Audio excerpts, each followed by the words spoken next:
Imagine a man so ruthless, so determined, and so visionary that in just over 2 decades he built an empire larger than the Roman Empire at its peak, larger than the Islamic caliphates, and larger than even Alexander the Great's conquests. That man, Genghis Khan. But how did a humble nomadic warrior from the steppes of Mongolia unite warring tribes and create an empire that would stretch from the Pacific Ocean to the heart of Europe? And just as importantly, why did it collapse?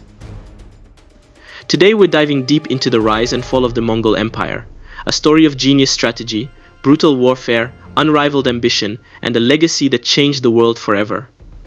Let's explore how Genghis Khan reshaped history and why the Mongol Empire couldn't last.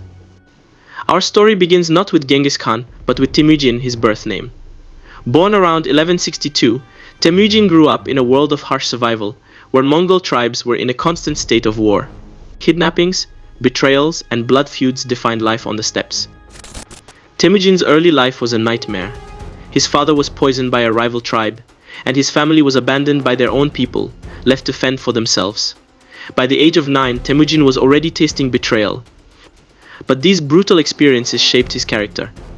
Instead of crumbling under the weight of adversity, Temujin hardened, developing an unmatched determination to not only survive but dominate. Through a mix of alliances, military genius, and sheer ruthlessness, Temujin began to unite the Mongol tribes. His vision was simple yet revolutionary: turn the scattered, warring tribes into a unified force. In 1206, after years of struggle, he succeeded. Temujin was declared Genghis Khan, which means universal ruler. From that moment on, the world would tremble before the Mongols. Once crowned Genghis Khan, the true conquest began. His first target, the powerful and wealthy Jin dynasty in northern China. Most empires relied on slow-moving armies and complex hierarchies. The Mongols, on the other hand, were swift, adaptable, and deadly.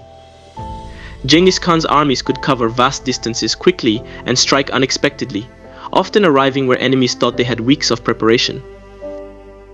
What made the Mongol army so formidable wasn't just its speed. It was Genghis Khan's revolutionary military tactics. He pioneered strategies like feigned retreats, where Mongol forces would pretend to flee, only to lure their enemies into deadly ambushes. His forces were also masters of psychological warfare, using terror as a weapon. Cities that resisted were often decimated, while those that surrendered were treated with relative leniency. This reputation for cruelty created an aura of invincibility. But the Mongols weren't just warriors, they were also incredibly skilled administrators. Genghis Khan implemented a meritocracy, where leadership was based on ability, not birthright. His army was organized into units of 10, 100, 1,000, and 10,000. This system allowed for incredible flexibility in battle. By 1215, the Mongols had crushed the Jin dynasty. But that was just the beginning. The Mongol horde turned its attention westward, and what came next would shock the Islamic world, Persia, and Europe. With northern China under Mongol control, Genghis Khan turned his gaze west. In 1219, he launched a campaign against the Khwarezmian Empire, a powerful Persian dynasty. Why? A diplomatic insult. Genghis Khan had sent envoys to establish trade, but the Khwarezmian ruler, in an act of arrogance, executed them. This was a mistake that would haunt him. The Mongols unleashed their full fury, wiping out entire cities. In a matter of just a few years, the once great Khwarezmian Empire was reduced to ashes. Genghis Khan's revenge was swift and total. But the Mongols weren't just out for blood. Genghis Khan understood the value of the Silk Road, the ancient trade route that connected the east to the west. Controlling these routes would not only bring immense wealth to the Mongol Empire, but also allow them to dominate global trade. They encouraged merchants, protected trade routes, and fostered cultural exchange. Despite the chaos, this was a golden age for commerce. And as the Mongols continued to move west, they struck fear into the hearts of Europe. The Mongols' lightning-fast invasion spread rumors of an unstoppable horde. But before Europe could face the full force of Genghis Khan, something unexpected happened. In 1227, Genghis Khan died under somewhat mysterious circumstances. Some say he fell off a horse during a campaign in China, while others claim he was injured in battle. His death, however, did not mean the end of the Mongol Empire. Before he died, Genghis Khan divided his empire among his sons, creating 4 large khanates. The empire was too vast for one ruler, but this division kept it under Mongol control. his sons, most notably Ogedei, continued the work their father started. Ogedei, Genghis Khan's third son, was a key figure in the empire's expansion. Under his rule, the Mongols invaded Eastern Europe, defeating armies in Hungary and Poland, and terrorizing cities like Kiev and Moscow. They advanced so far that European kings and the Pope began to prepare for what they believed was an inevitable Mongol conquest of the continent. But fate intervened again. In 1241, as the Mongol armies reached the heart of Europe, Ogedei Khan suddenly died. Mongol tradition required their leaders to return home for the election of a new Khan, and the Horde withdrew, sparing Europe from certain destruction. Despite the constant warfare, the Mongol Empire also ushered in an era known as the Pax Mongolica, or the Mongol Peace. This period, roughly from the mid-13th to the mid-14th century, saw an unprecedented level of stability across the vast empire. Under Mongol rule, trade flourished along the Silk Road, leading to an exchange of ideas, technologies, and goods that connected the East and West like never before. Marco Polo, the Venetian traveler, visited the court of Kublai Khan, Genghis Khan's grandson, and was awestruck by the wealth and sophistication of the Mongol capital. The Mongols weren't just ruthless conquerors, they were also open-minded rulers who respected local customs, allowed religious freedom, and valued knowledge. For a time, it seemed the Mongol Empire would last forever. But no empire is immune to decline. If you're enjoying this journey through history and want to uncover more fascinating stories from ancient times, be sure to subscribe to Ancient Perspectives. Hit that notification bell so you never miss an episode. Now, let's explore what led to the fall of this once mighty empire.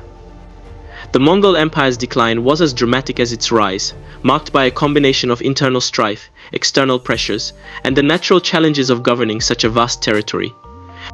At its peak, the empire stretched from the Pacific Ocean to Eastern Europe, but its very size became a double-edged sword. Let's start with internal divisions.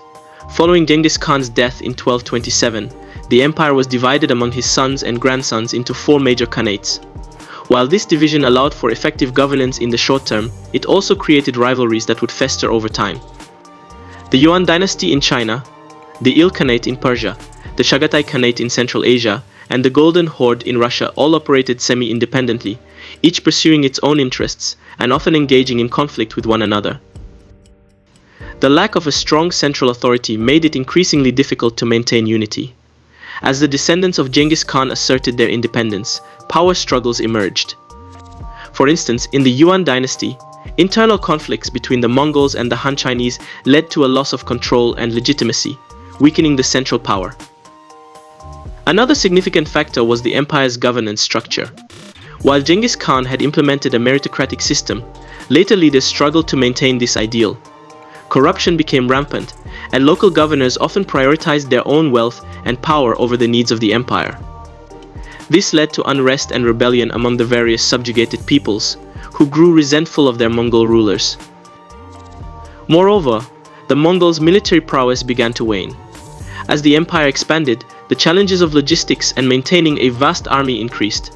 Supplying troops over long distances became a daunting task, and the Mongols, known for their cavalry, found it difficult to adapt to the growing complexity of warfare. The introduction of gunpowder weapons, particularly in China, began to shift the balance of power, rendering traditional Mongol tactics less effective. The Black Death, which swept across Europe and Asia in the mid-14th century, also had a devastating impact on the Mongol Empire. The plague decimated populations, including those within the Mongol ranks. Entire regions fell into chaos as trade routes collapsed and cities were abandoned. This not only weakened the military capabilities of the empire, but also strained the economic foundations that had supported it. Additionally, the cultural assimilation of the Mongols into the societies they conquered contributed to their decline. As they settled in Persia and China, many Mongols began to adopt local customs and religions.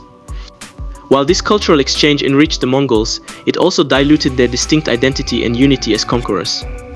The once fierce and unified Mongol warriors began to blend into the populations they had dominated, losing the distinctiveness that had made them so formidable in the first place.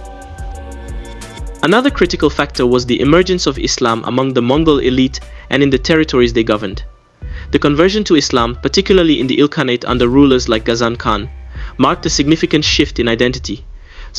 As many Mongols began to adopt Islamic culture, laws and customs, the unity that had once defined their identity as Mongol conquerors started to erode.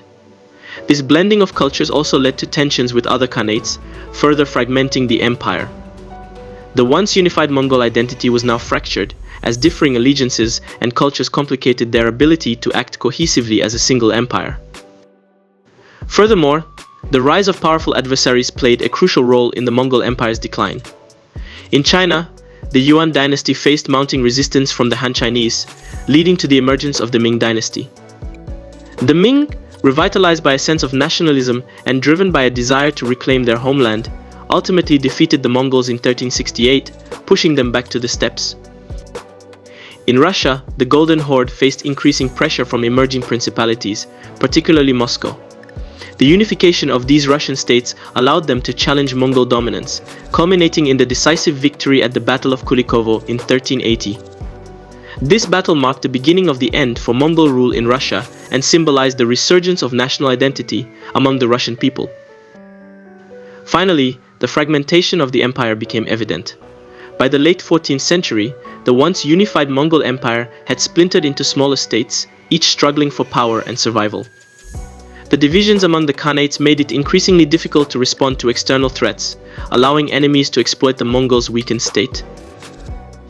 In summary, the fall of the Mongol Empire was not the result of a single factor, but rather a complex interplay of internal strife, corruption, military decline, cultural assimilation, the emergence of Islam among the Mongols, economic challenges, and the rise of powerful adversaries. Each of these elements chipped away at the foundation of what was once the largest contiguous empire in history, leading to its eventual disintegration. Today, the echoes of the Mongol Empire can still be seen. The Mongols reshaped the world map, altered the course of nations, and left behind a genetic legacy so widespread that today, millions of people can trace their ancestry back to Genghis Khan. Their innovations in warfare, governance, and trade left lasting impacts that continued to shape the course of history long after the empire had dissolved. The rise of the Mongol Empire was as meteoric as its fall. But for a brief, extraordinary moment in history, a nomadic tribe from the steppes of Mongolia ruled the largest contiguous land empire the world had ever seen. And that, in itself, is a legacy no other empire can claim. Thanks for joining us on this journey through the incredible story of the Mongol Empire. If you enjoyed this deep dive into history, don't forget to like, subscribe, and hit the notification bell so you never miss an episode. What other empires should we explore next? Let us know in the comments. If you're captivated by stories like this, don't forget to subscribe to Ancient Perspectives for more epic tales of history's greatest figures and moments. Hit the bell icon to never miss an adventure into the past.